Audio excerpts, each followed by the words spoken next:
രാത്രിയിൽ വിളിയായിരിക്കാൻ കർത്താവിടെയാക്കിയ ദൈവത്തിൻ്റെ സ്നേഹത്തിനായ കർത്താവിന് സ്തോത്രം. இந்த இரவில் உங்களோடு கூட இந்த இடத்துல தேவனுடைய சந்நிதியில் இருப்பதற்காக கர்த்தர் கொடுத்ததான நல்ல பதவியை எண்ணி தேவனை மகிமைப்படுத்துகிறேன். അരുൺ കർത്താവിദാസന് അരുണുമായിട്ട് നല്ല പരിചയമുണ്ട്.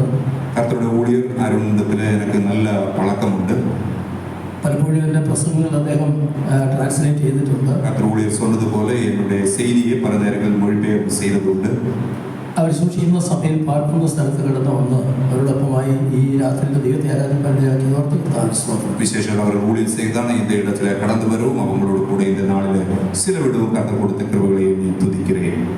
ഈ രാത്രി കടന്നിരിക്കുന്ന കർത്താവിൻ്റെ വിലപ്പെട്ട മക്കൾ, അതുപോലെ തന്നെ കർത്താവിൻ്റെ ദാസന്മാർ, കൊച്ചു കുഞ്ഞുങ്ങൾ, എല്ലാവർക്കും കർത്താവിൻ്റെ നാമത്തിൽ വന്ദനം പറയുന്നു. இந்த இரவில் தேவசന്നിധിயில் இருக்கிறதான எல்லா தேவ ஊழியர்கள், சகோதரர்கள், சிறு பிள்ளைகள் யாவரையும் நினைத்து தேவனை மகிமைப்படுத்துகிறேன். സ്തോത്രം. നമുക്ക് തിരുവചന ഭാഗം വായിച്ചിട്ട് അല്പസമയം കർത്താവിൻ്റെ വചനത്തെ ചിന്തിക്കാം. നാം ഒരു തിരുവചന പകുതിയെ വാസിച്ച് കർത്തരുടെ വേദത്തിൽ സറ്റു നേരം ധ്യാനിപ്പുമാകെ. തെസ്സലോനിക്കർ എഴുതിയ രണ്ടാമത്തെ ലേഖനം അതിൻ്റെ 2-ാം അധ്യായത്തിൻ്റെ 14-ാമത്തെ വാക്ക് നമുക്ക് വായിക്കാം. തെസ്സലോനിക്കർ എഴുതിയ 2-ാം ലേഖനം 2-ാം അധ്യായത്തിൻ്റെ 14-ാമത്തെ വാക്യം. 2 തെസ്സലോനിക്കർ 2-ാം അധ്യായം അതിന്റെ 14-ാം വചനം. നമ്മുടെ കർത്താവായ യേശുക്രിസ്തുവിന്റെ മഹത്വം പ്രാപിക്കാനല്ലോ അവൻ ഞങ്ങളുടെ സുവിശേഷഘോഷണത്താൽ നിങ്ങളെ രക്ഷയ്ക്ക് വിളിച്ചത്. മതി. നമുക്ക് കണ്ണുകളടയ്ക്ക് ഒരു നിമിഷം പ്രാർത്ഥിക്കാം. നാം ഒരു നിമിഷം ചെവിപ്പുമാകെ. എനിക്കായി തകരുന്ന നാഥൻ കൈവിടില്ല പ്രതിസന്ധിയിൽ, എനിക്കായി തകരുന്ന നാഥൻ കൈവിടില്ല പ്രതിസന്ധിയിൽ, ആരെല്ലാം മാറിപ്പോകിലും മാറുകില്ല പ്രാണപ്രിയൻ, ആരെല്ലാം മാറിപ്പോകിലും മാറുകില്ല പ്രാണപ്രിയൻ, ആണിയിൽ അലകടിമേ ഉടയും. അതിനെ കർത്താവെ പൊരുതിരിപ്പാൻ ഞങ്ങളെ ശക്തീകരിക്കണമേ, ആത്മാവിൽ ബലപ്പെടുത്തണമേ. അവിടുത്തെ മഹത്വത്തിന് കാരണമായി തീരുമ്പോൾ ഈ ജനത്തിനും അടികൾക്കും ഒരുപോലെ അനുഗ്രഹമാക്കണമേ. പ്രാർത്ഥനകളുടെ സ്തോത്രം യേശുക്രിസ്തുവിന്റെ നാമത്തിൽ തന്നെ. ആമേൻ. നമ്മൾ വായിച്ച തിരുവചനത്തിന്റെ ഭാഗത്തേക്ക് നമുക്ക് കടന്നില്ല. നാം വാസിച്ച തിരുവചനത്തിലൂടെ പകുതിക്ക് നേരാக നമുക്ക് കടന്നു വരുவோம். നിങ്ങളുടെ നടുവിൽ പ്രസംഗിക്കാൻ നിൽക്കുന്ന ഞാൻ ഒരു വളരെ ചെറുപ്പക്കാരനാണ്. உங்களுடைய மத்தியில என்னோட வார்த்தை பேசுவதற்காக இருக்கிற நான் சிறு வயது தான். 73 വയസ്സ് പ്രായമുള്ള ഒരു ചെറുപ്പക്കാരനാണ്. 23 വയസ്സ് மட்டும்தான் எனக்கு இருக்கு. സ്തോത്രം. ഞാൻ തന്നെ എഴുതിയ പാട്ട്, ഞാൻ ഇതിനെ എഴുതി ട്യൂൺ ചെയ്ത പാട്ടാണ് ഞാൻ രാത്രി പാടിയത്. நானே எழுதி ട്യൂൺ பண்ண പാട്ട് പാടുന്നതാണ് ഞാൻ ഇന്ന് இரவில் പാടിയത്. സ്തോത്രം. പ്രസംഗിക്കാനും ദൈവത്തിന്റെ കൃപയാൽ ചില പാട്ടുകൾ എഴുതാനും ട്യൂൺ ചെയ്യാനും ഒക്കെ ദൈവത്തിലാക്കി തീർത്തിട്ടുണ്ട്. ദൈവത്തിന്റെ വചനത്തെ പേശുവதற்கும் ചില പാട്ടുകൾ എഴുതി ട്യൂൺ കൊടുப்பதற்கும் കർത്താവ് കൃപ ചെയ്തിട്ടുണ്ട്. എനിക്ക് വളരെ ഇഷ്ടമുള്ള ഭാഷയാണ് തമിഴ് ഭാഷ. எனக்கு மிக பிரியமான மொழிதான் தமிழ். ചെറു പ്രായം മുതൽ തമിഴ് ഭാഷയോട് എനിക്ക് വലിയ അടുപ്പമുണ്ട്. என்னோட சிறு வயது முதல் தமிழ் மொழியோடு எனக்கு நெருங்கின ഒരു വിരുപ്പമില്ല. ഞാൻ ദൈവകൃപയിലേക്ക് കടന്നു വന്നത്, ഒരു വിശ്വാസിയായി തീർന്നത് 30-ാമത്തെ വയസ്സിലാണ്. நான் தேவ கிருபையில் ஒரு விசுவாசியாக மாறுന്നത് என்னோட 30-ാമത് വയസ്സിൽ. എന്നാൽ ചെറു പ്രായത്തിലെ തമിഴ് ഭാഷയിലുള്ള പ്രാർത്ഥന എൻ്റെ ഹൃദയത്തെ വളരെയധികം സ്പർശിച്ചു. ஆனால் என்னோட சிறு வயதிலே தமிழில் உள்ள ஜெபங்கள் என்னோட இதயத்தை தொட்டதுண்டு. എനിക്ക് വളരെ താല്പര്യമുണ്ട് നിങ്ങളുടെ നടുവിൽ വന്ന് തമിഴിൽ സംസാരിക്കണം. எனக்கு மிக விருப்பமுണ്ട് உங்களுடைய மத்தியில் வந்து தமிழிலே பேச வேண்டும். നിങ്ങൾ പറയുന്നതൊക്കെ എനിക്ക് ഏറെക്കുറെ മനസ്സിലാകും, പക്ഷെ തിരിച്ചങ്ങോട്ട് പറയാൻ കഴിയുന്നില്ല. நீங்கள் பேசுகிறது எனக்கு சற்று புரிய முடிகிறது, ஆனால் திருப்பி என்னால் பேச முடியாது. ഇത്രയും പ്രായമുള്ളതുകൊണ്ട് ഇനി പഠിക്കാൻ പ്രസംഗിക്കാനും കഴിയില്ല. இவ்வளவு வயது சென்றதால் இன்னும் படித்து எனக்கு பேச என்னால் முடியாது. സ്തോത്രം. ദൈവം നമ്മെ സഹായിക്കട്ടെ. கர்த்தர் நமக்கு உதவி செய்வார். നമ്മൾ വായിച്ച വാക്യം ഇങ്ങനെ എഴുതിയിരിക്കുന്നത്, இந்த வசனம் இப்படிதான் எழுதப்பட்டிருக்கு. നമ്മുടെ കർത്താവായ യേശുക്രിസ്തുവിന്റെ മഹത്വം പ്രാപിപ്പാനല്ലോ ഞങ്ങളുടെ സുവിശേഷ ഘോഷണത്താൽ നിങ്ങളെ രക്ഷയ്ക്ക് വിളിച്ചത്. നമ്മുടെ കർത്താവായ യേശു ക്രിസ്തുവിൻ മഹിമയെ അടയും പൊരുട്ടാക എങ്ങൾ സുവിശേഷത്തിനാലെ அந்த രക്ഷിப்புக்கு அவர் உங்களை அழைத்தார். ദൈവത്തിന്റെ തിരുവെഴുത്ത് വായിച്ചാൽ നമുക്ക് അതിനകത്ത് കാണാൻ കഴിയുന്ന വളരെ പ്രധാനപ്പെട്ട ഒരു വിഷയമാണ് ദൈവത്തിന്റെ വിളി എന്നുള്ളത്. தேவனுடைய வசனம் படிக்கும் பொழுது நமக்கு புரிந்து கொள்ள முடியறதான ஒரு முக்கியமான காரியம் தான் தேவனுடைய அழைப்பு. സ്തോത്രം. തിരുവചനം നമ്മൾ വായിച്ചാൽ ആദ്യം മുതലേ തന്നെ ദൈവത്തിന്റെ വിളിയെക്കുറിച്ച് പലയിടത്തും കാണുന്നുണ്ട്. തിരുവചനം പഠിക്കുമ്പോൾ ആദിയിലിരുന്നേ ദേവനുടെ അழைப்பை குறித்து നമുക്ക് பார்க்கக்கூடும். എന്നാൽ പല സാഹചര്യത്തിലും ദൈവം വിളിച്ച വിളികളുടെ പ്രത്യേകത എന്ന് പറയുന്നത് ആ വിളിയൊക്കെ തന്നെ സാഹചര്യങ്ങൾക്ക് അനുസരിച്ചുണ്ടായ വിളികളാണ്. നാം പല നേരങ്ങളിൽ பார்க்கும்போது அந்த சூழ்நிலைக்கு ஏற்றமாறு தேவன் அழைக்கிறதை നമുക്ക് பார்க்க முடியும். ഉദാഹരണം ഞാൻ പറയാം. நான் ஒரு காரியத்தை சொல்லுகிறேன். ദൈവം ആദാമിനെ വിളിക്കുന്ന ഒരു വിളിയുണ്ട്. தேவன் ஆதமை அழைக்கிறதான ஒரு அழைப்பு உண்டு. നീ എവിടെയെന്ന് ചോദിക്കുന്നു. നീ എங்கே இருக்கிறாய்? സ്തോത്രം. കൈനോട് ചോദിക്കുന്നുണ്ട് നിന്റെ സഹോദരനായ ഹാബേൽ എവിടെയെന്ന് ചോദിക്കുന്നു. കായിനിടത്തിൽ കേൾക്കുന്നതുകൊണ്ട് ഉന്നോട് സഹോദരനാകിയ ആബേൽ എங்கே? അങ്ങനെ പല സാഹചര്യങ്ങൾ കർത്താവ് സാഹചര്യങ്ങൾക്ക് അനുസരിച്ച് മനുഷ്യനെ വിളിച്ചു. പല സൂழ்நிலைகளிலும் அந்த சூழ்நிலைகளுக்கு ஏற்றவண்ணமாக கூப்பிடுகிறது നമുക്ക് பார்க்க முடியும். അബ്രഹാമിന്റെ വിളി, അബ്രഹാമെ കുറിച്ചുള്ള അழைപ്പ് നമുക്ക് ആ വിളി മറ്റു വിളികളിൽ നിന്ന് വ്യത്യസ്തമായിട്ടൊരു വിളിയാണ്. വ്യത്യാസമാണ്, മറ്റുള്ള അழைப்பை വിட വ്യത്യാസമാണ് ഒരു അழைപ്പ് നമുക്ക്. സാഹചര്യങ്ങൾക്ക് അനുസരിച്ച് ദൈവം വിളിച്ചിട്ടുണ്ട്. സൂழ்நிலைகளுக்கு ஏற்றவண்ணமாக கர்த்தர் அழைப்பதுண்டு. എന്നാൽ സാഹചര്യങ്ങൾക്ക് അനുസരിച്ചുള്ള ഒരു വിളിയല്ല നമ്മുടെ വിളി. ஆனால் സൂழ்நிலைகளுக்கு ஏற்றவண்ணமாக ഒരു അழைപ്പല്ല നമ്മുടെ അழைപ്പ്. നമ്മൾ റോമാലേഖനം എടുക്കുമ്പോൾ ആ വിളിയെക്കുറിച്ച് എഴുതിയിരിക്കുന്നത് റോമനിരൂപത്തിൽ அந்த അழைப்பை குறித்து சொல்லப்பட்டிருக்கிறது. 8-ാം അധ്യായം 28-ാമത്തെ വാക്യം വായിക്കുമ്പോൾ 8-ാം അധികാരം 28-ാം വചനം വായിക്കുമ്പോൾ അവിടെ ഇങ്ങനെ വായിക്കുന്നത് നിർണയപ്രകാരമുള്ള വിളി എന്നാണ് വായിക്കുന്നത്. നിർണയപ്രകാരമുള്ള വിളി. அங்கே நாம் வாசிக்கிற நிர்ணயத்தின்படி அழைக்கப்பட்டிருக்கிறீர்கள். ஸ்தோத்திரம். நமக்கு ഒന്ന് വായിച്ചു കണ്ടൊന്ന് വായിച്ചു കൊടുക്കാം. ദൈവത്തെ സ്നേഹിക്കുന്നവർക്ക് നിർണയപ്രകാരം വിളിക്കപ്പെട്ടവർക്ക് തന്നെ സകലവും നന്മയ്ക്കായി കൂടി വ്യാപരിക്കുമെന്ന് നാം അറിയുന്നു. അപ്പോൾ ഇവിടെ വായിക്കുന്നത് നിർണയപ്രകാരമുള്ള വിളി. இங்கே நாம் வாசிக்கிறது நிர்ணயத்தின்படி அழைக்கப்பட்டிருக்கிறார். ദൈവം പ്ലാൻ ചെയ്ത പ്ലാനിങ് അനുസരിച്ച് തക്ക സമയത്ത് ആ പ്ലാനിങ്ങിന്റെ സമയത്ത് ചെയ്തിരിക്കുന്ന വിളി. கொஞ்சம் கூட விளக்கமாக சொன்னால் தேவன் பிளான் பண்ணி இருக்கிறதன்படி அது ஏற்ற நேரத்தில் சரியான நேரத்தில் அழைக்கப்பட்டிருக்கிறதான அழைப்பு. നമുക്ക് ആ വിളിയെ കുറിച്ച് ദൈവത്തിന്റെ വചനത്തിൽ നമുക്ക് ചില വാക്കുകൾ നോക്കാം. ഞാൻ ആ ഭാഗത്തെ കർത്താവിന്റെ വിളിയെ കുറിച്ചാണ് ഞാൻ രാത്രി കാലം ഞാൻ സംസാരിക്കാൻ താല്പര്യപ്പെടുന്നത്. அந்த சில காரியங்களோடு அந்த வசனத்தோடு உள்ள தொடர்பை நாம் பார்ப்போம். கர்த்தருடைய அழைப்பை குறித்து தான் இந்த இரவில் உங்களோடு நான் பேசி இருக்கிறேன். റോമാലേഖനം 8-ാം അധ്യായത്തിൽ തന്നെ ரோமனிருபம் 8-ாம் அதிகாரத்தில் 29-ാമത്തെ വാക്യം നമുക്ക് വായിക്കാം. അതിലെ 29-ാമത്തെ വചനത്തെ വാസിപ്പോമാക. അവൻ മുന്നേറ്റവരെ തന്റെ പുത്രൻ അനേക സഹോദരന്മാരിൽ ആദിജാതനാകേണ്ടതിന് അവന്റെ സ്വരൂപത്തോട് അനുരൂപമാകുവാൻ മുന്നീപിച്ചിരിക്കുന്നു. മുന്നീപിച്ചവരെ വിളിച്ചു, വിളിച്ചവരെ നീതീകരിച്ചു, നീതീകരിച്ചവരെ തേജസ്കരിച്ചു വിളിക്കുന്നു. അവിടെ വായിക്കുന്നതോടെ നമ്മൾ ആദ്യം അതിന്റെ തൊട്ടുമുമ്പത്തെ വാക്യത്തിൽ വായിച്ചത് ദൈവത്തെ സ്നേഹിക്കുന്നവർക്ക് നിർണയപ്രകാരം വിളിക്കപ്പെട്ടവർക്ക് സകല നന്മയ്ക്കായി കൂടി വ്യാപരിക്കുന്നു.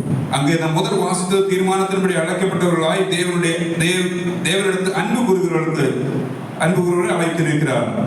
സ്തോത്രം. രണ്ടാമതോടെ വായിച്ച വാക്യം കുറെ കൂടെ ആഴമായിട്ടുള്ളതാണ്. രണ്ടാമത് നാം വാസിച്ചത് கொஞ்சம் കൂടെ ആഴമാണ്. എന്താണ് ദൈവ നിർണയം എന്നുള്ളതാണ് രണ്ടാമത്തെ നമ്മൾ വായിച്ച 29-ാമത്തെ വാക്യം. 29-ാം വചനത്തിൽ ദേവനുടെ அந்த தீர்மானம் என்பதை നമുക്ക് എന്തായിരുന്നു നമ്മെ വിളിച്ച വിളിയുടെ ദൈവത്തിന്റെ നിർണയം, അതിന്റെ ഉദ്ദേശമുണ്ട്. தேவன் நம்மை அழைத்த அழைப்புடைய தீர்மானம் என்ன என்று இந்த 29-ാം വചനത്തിൽ பார்க்கக்கூடும். വായിക്കുന്നത് ഇങ്ങനെയാണ്. அங்கே நாம் இப்படியே பார்க்கிறோம். അവൻ മുന്നറിഞ്ഞവരെ, அவர் முதல் പേരാണവர்களே, തന്റെ പുത്രൻ അനേക സഹോദരന്മാരിൽ ആദ്യജാതനാകേണ്ടതിന് தம்முடைய குமாரன் எவர்களை முன்குறித்தார்களோ அவர்கள் முதல் பேரானாய் இருக்கும் பொழுது தேவன் எவர்களை முன்னறிந்தாரோ அவர்களை தமது குமாரனுடைய சாயலுக்கு ஒப்பாய் இருப்பதற்கு முன்குறித்திருக்கிறார். അല്പമാണ് ചിന്തിക്കേണ്ട ഒരു വാക്യമാണ്. നാം മിക ഗൗനിക്ക വേണ്ടിയ ഒരു വചനം ഇവിടെ വായിക്കുന്നത് ഇങ്ങനെയാണ്. അங்கே നാം വാസിക്കുന്നത് ഇപ്പോഴാണ്. കർത്താവിന്റെ ദൈവത്തിന്റെ പുത്രനായ യേശുക്രിസ്തുവിനെ നമ്മെ തമ്മിൽ കണക്ട് ചെയ്ത് പറഞ്ഞിരിക്കുന്ന ഒരു വാക്യമാണ്. தேவனுடைய குமாரனாகிய இயேசு கிறிஸ்துவை நம்மோடு இணைத்து சொல்லப்பட்டிருக்கிற ஒரு வசனம். നിങ്ങൾ വായിച്ചാൽ അറിയാം. വാസിக்க தெரியும். അവൻ മുന്നറിഞ്ഞവരെ, அவர் മുൻകുറിത്തവர்களே, തന്റെ പുത്രൻ അനേക സഹോദരന്മാരിൽ ആദ്യജാതനാകേണ്ടതിന്, അനേക സഹോദരങ്ങളിൽ முதல் பேரானவராയിരിക്കും പൊരുട്ട്, അനേക സഹോദരന്മാരിൽ ആദ്യജാതനാകേണ്ടതിന് അവന്റെ സ്വരൂപത്തോട് അനുരൂപരാകുവാൻ നിയമിച്ചിരിക്കുന്നു. അവരുടെ സായലോട് ഒപ്പാകുമ്പടിക്ക് മുൻകുറിച്ചിരിക്കുകയാണ്. അങ്ങനെ മുൻനിയമിച്ചവരെ കർത്താവ് എന്ത് ചെയ്തു? വിളിച്ചവരെ നീതീകരിച്ചു, നീതീകരിച്ചവരെ തേജസ്കരിച്ചു. മുൻകുറിച്ചാരോ അവர்களை அழைத்திருக்கிறார், அவர்களை அழைத்தாரோ அவர்களை நீதிமான்களாக்கியிருக்கிறார், எவர்களை நீதிமான்களாக்கி இருக்கிறார்களோ அவர்களை மகிமைப்படுத்தி இருக்கிறார். ശ്രദ്ധിക്കണം, നമുക്ക് கொஞ்சம் கவனிக்க வேண்டும். ഞാൻ ദൈവത്തിന്റെ വചനം ആഴമായി പഠിപ്പിക്കുന്ന ഒരു ശൈലിയാണ് എനിക്ക് ഉള്ളത്. என்னுடைய பொதுவாக நான் தேவனுடைய வசனத்தை கொஞ்சம் ஆழமாக கற்றுக் கொடுக்கிற ஒரு நபராக இருக்கிறேன்.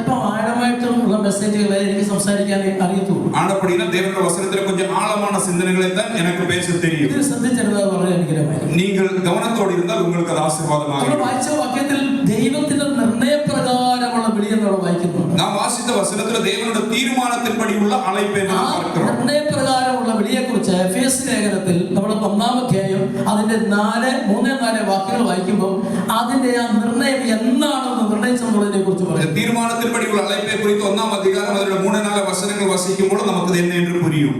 സ്വർഗ്ഗത്തിലെ സകല ആത്മീയ അനുഗ്രഹത്താലും നമ്മെ ക്രിസ്തുവിൽ അനുഗ്രഹിച്ചിരിക്കുന്ന നമ്മുടെ കർത്താവായ യേശുക്രിസ്തുവിന്റെ ദൈവവും പിതാവുമായവൻ വാഴ്ത്തപ്പെട്ടവൻ.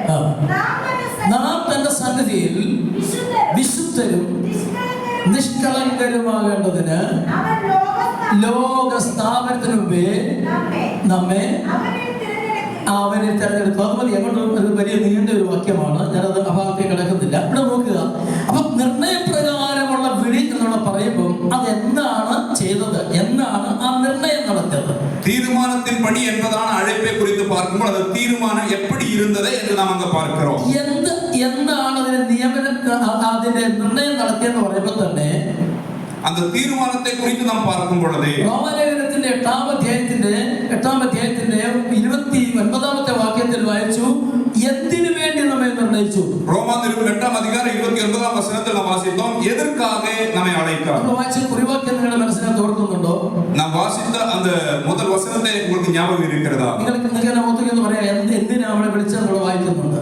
நாம் நம்மை எதற்காக அழைத்தார் என்று அங்கு நாம் வாசிக்கிறது. ഒരു വായിച്ചു നോക്കിയ വാക്യം തന്നെ ஒன்று கூட அந்த வசனத்தை நாம் வாசிப்போம். അല്ലല്ല, നമ്മുടെ കുറിവാക്യം 2 തെസ്സലോനിക്കർ 2-ാം അധ്യായത്തിന്റെ 14-ാമത്തെ വാക്യം. நீங்கள் நம்முடைய கர்த்தராகிய இயேசு கிறிஸ்துவின் மகிமையை அடையும் பொருட்டாக எங்கள் சுவிசேஷத்தினாலே அந்த രക്ഷയ്ക്ക് அவர் உங்களை அழைத்தார். ഞാനിവിടെ 3 കാര്യം പറഞ്ഞു. ഒന്ന്, നമ്മെ വിളിച്ച വിളി സാഹചര്യങ്ങൾക്കനുസരിച്ചുണ്ടായ ഒരു വിളിയല്ല, പണ്ടേ നിർണയിച്ച നിർണയപ്രകാരമുള്ള ഒരു വിളിയാണ് നമ്മെ വിളിച്ചത്. നമ്മെ അழைத்த அழைப்பு ஏதோ ஒரு சூழ்நிலை நிமித்தமாக அழைத்த அழைப்பல்ல, முன்னமே அதை குறித்து அந்த அழைப்பை குறித்து தீர்மானத்தில் இருந்தது. அந்த தீர்மானத்தின்படி அழைத்தார். അടുത്തതായി നമ്മൾ ചിന്തിച്ചത്, അടുത്തதாக നാം ചിന്തിച്ചത് എന്ന് ആ നിർണയം നടത്തി, എന്ന് ആ നിർണയം அந்த தீர்மானத்தை எப்பொழுது நிறைவேற்றினார். അവിടെ നമ്മൾ വായിച്ചത് ഇങ്ങനെയാണ്, നാം വാസിച്ചത് ഇപ്രകാരം, ലോക സ്ഥാപനത്തിന് മുൻപേ ഉലക തോற்றம் മുന്നമേ ക്രിസ്തു യേശുവിൽ നമ്മെ തെരഞ്ഞെടുത്തു. നമ്മെ അവർ തിരഞ്ഞെടുത്താർ. എന്തിനാണ് എന്നുള്ള ഒരു താഴെ വരുന്ന വാക്യങ്ങളൊക്കെ നമുക്ക് പിന്നെ കാണാൻ സാധിക്കുന്നുണ്ട്. എതിർക്കാക എന്നത് തുടർന്നുള്ള വസനങ്ങളിൽ പാർക്കൂടും. സ്തോത്രം. ഇനി നമ്മൾ റോമാലേഖനം 8-ാം അധ്യായത്തിന്റെ 29-ാമത്തെ വാക്യം വായിച്ചപ്പോൾ അതെന്തിനാണെന്നുള്ളത് പറയുക. റോമാലേഖനം 8-ാം അധികാരം 29-ാം വസനത്തിൽ നാം വാസിച്ചപ്പോൾ അത് എതിർക്ക് എന്ന് നാം അങ്ങ് പാർക്കൂടും. ഈ വാക്യം, അതായത് നമ്മൾ വായിച്ച കുറിവാക്യത്തെ അതിനൊരു വ്യാഖ്യാനം എന്നപോലാണ് 8-ാം അധ്യായത്തിന്റെ 29-ാമത്തെ വാക്യം. നാം മുതൽ വാസിച്ച വസനത്തിന്റെ ഒരു വിളക്കமாக നാം ഇங்கே பார்க்கிறோம். സ്തോത്രം. ഇത് വാക്യം കാര്യങ്ങളോട് ചിന്തിക്കുമ്പോൾ ദൈവമക്കളായിരിക്കുന്ന നാം കർത്താവ് വിളിച്ചിരിക്കുന്നു, എന്നെ വിളിച്ചിരിക്കുന്നു എന്ന് ബോധ്യമുള്ള വ്യക്തി നിശ്ചയമായും അറിഞ്ഞിരിക്കേണ്ട ഒരു വാക്യം വിഷയമാണ്. தேவன் என்னை அழைத்திருக்கிறார் என்று நிச்சயமுள்ள ஒவ்வொரு தேவனுடைய பிள்ளையும் நிச்சயமாக புரிந்து கொள்ள வேண்டியதான ஒரு சத்தியம் இது. സ്തോത്രം. നമ്മുടെയൊക്കെ മനസ്സിലാക്കിയിരിക്കുന്ന ചിന്തകള്, കർത്താവിനെ കുറിച്ചുള്ള നമ്മുടെ ചിന്തകളും കർത്താവുമായി ബന്ധപ്പെടുത്തുള്ള നമ്മുടെ ചിന്തകളും വളരെ പരിമിതമാണ്. നമ്മുടെ ഉള്ളത്തിൽ இருக்கிறதான கர்த்தரோடும் கர்த்தர் நம்மளோட அழைத்ததான சிந்தனைகள், அந்த சிந்தனைகளும் சிறிதாக இருக்கிறது.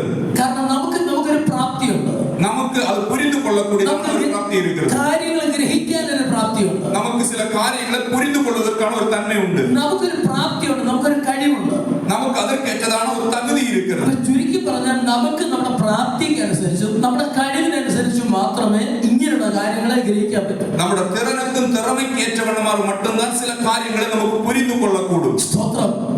എന്നാൽ നമ്മുടെ ബുദ്ധിക്ക് ഗ്രഹിക്കാൻ കഴിയാത്ത ദൈവികമായിട്ടുള്ള നിർണയങ്ങൾ, നമ്മെക്കുറിച്ചുള്ള നിർണയങ്ങൾ മനസ്സിലാക്കണമെന്നുണ്ടെങ്കിൽ സ്വർഗത്തിൽ നിന്ന് നമ്മുടെ അടുക്കലേക്ക് വന്ന പരിശുദ്ധാത്മാവ് നമുക്കത് വ്യാഖ്യാനിക്കുമ്പോൾ മാത്രമേ നമുക്ക് മനസ്സിലാക്കാൻ സാധിക്കൂ. നമുക്ക് അപ്പാർപ്പെട്ടതാണ്, പുരിந்து കൊള്ളുന്നതിന് അപ്പാർപ്പെട്ടതാണ് കാര്യങ്ങളെ നാം പുരിந்து കൊള്ള വേണ്ടുമാனால் தேவனுடைய பரிசுத்த ஆவியானவர் அதை நமக்கு விளக்கி கொடுத்தால் முடியாது. அப்ப പരിശുദ്ധാത്മാവ് എന്തിനാ ലോകത്തിലേക്ക് വന്നത്?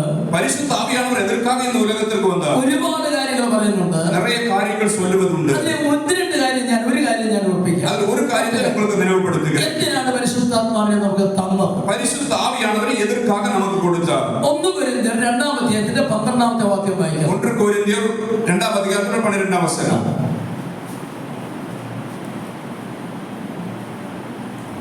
നാമോ ലോകത്തിന്റെ ആത്മാവിനെയല്ല ദൈവം നമുക്ക് നൽകിയത് ഞാൻ പറയുന്ന വചനഭാഗം, ഞാൻ പറയുന്ന പ്രസംഗത്തിന്റെ വചനഭാഗങ്ങളെ ചേർത്ത് നിങ്ങൾ ഈ വാക്യം ചിന്തിക്കണം. വായിക്കാം.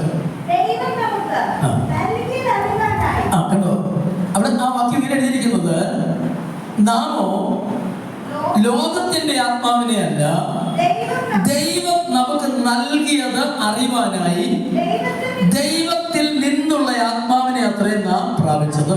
நாங்கள் உலகத்தின் ஆவியை பெறாமல் தேவனால் எங்களுக்கு அருளப்பட்டவைகளை அறியும்படிக்கு தேவனில் இருந்து புறப்படுகிற ஆவியை பெற்றோம். ആ ഭാഗത്ത് വായിക്കുന്നുണ്ട്, മനുഷ്യനിലുള്ളത് മനുഷ്യനിലെ മനുഷ്യാത്മാവല്ലാതെ ആരും അറിയുന്നില്ല. മനുഷ്യനിലുള്ളത് മനുഷ്യ ആവിയല്ലാതെ മറ്റാരും പുരിയറിയില്ല. അപ്പോൾ തന്നെ அப்படியே ദൈവത്തിൽ ഉള്ളത് ദൈവത്തിന്റെ ആത്മാവല്ലാതെ ആരും അറിയുന്നില്ല. தேவனிடத்தில் இருந்தது தேவனுடைய ஆவியினால் அல்லாமல் புரிய முடியாது. അപ്പോൾ ദൈവത്തിന്റെ ഹൃദയത്തിലിരിക്കുന്ന കാര്യം നമുക്ക് മനസ്സിലാക്കണമെങ്കിൽ എങ്ങനെ മാത്രമേ സാധിക്കൂ? ദൈവത്തിന്റെ ഹൃദയത്തിലിരിക്കുന്ന കാര്യങ്ങൾ അറിയുന്ന ആത്മാവ് നമ്മുടെ മേൽ വന്നെങ്കിൽ മാത്രമേ ദൈവത്തിന്റെ ഹൃദയത്തിൽ നമ്മെ കുറിച്ചുള്ള നിർണയങ്ങൾ മനസ്സിലാക്കാൻ കഴിയൂ. அப்படியானால் தேவனுடைய இதயத்தில் இருக்கிறதான காரியங்கள் நாம் புரிய வேண்டுமானால் அந்த தேவனுடைய ஆவியானவரால் தான் தேவனுடைய இதயத்தில் இருக்கிறதான காரியத்தை நமக்கு புரிந்து கொள்ளக்கூடும். ഞാൻ ഓർപ്പിച്ചു, പരിശുദ്ധാത്മാവ് നമ്മുടെ മധ്യത്തിൽ വന്നതിന്റെ ഏറ്റവും പ്രധാനപ്പെട്ട ഒരു ഉദ്ദേശം நான் சொன்னேன். பரிசுத்த ஆவியானவர் நம்ம மத்தியத்தில் வந்ததிന് மிக முக்கியமான நோக்கம். 2-3 കാര്യം ഞാൻ പറയാം. 2-3 കാര്യത്തെ சொல்றேன். ലോകത്തിന് ഉലകത്തിற்கு പരിശുദ്ധാത്മാവ് വന്നത് പരിശുദ്ധ ആവിയാനവർ വന്നത് പാപത്തെക്കുറിച്ചും പാപത്തെക്കുറിച്ചും നീതിയെക്കുറിച്ചും ന്യായത്തീർപ്പിനെക്കുറിച്ചും ബോധം വരുത്തുവാൻ, அதை உணர்த்தும்பொழுது എന്ന് പറഞ്ഞാൽ ബോധം വരുത്തുവാനാണ് പരിശുദ്ധ ഉലകത്തെ ഉണർത്തുംപടിയാക ലോകത്തിന് വന്നത്.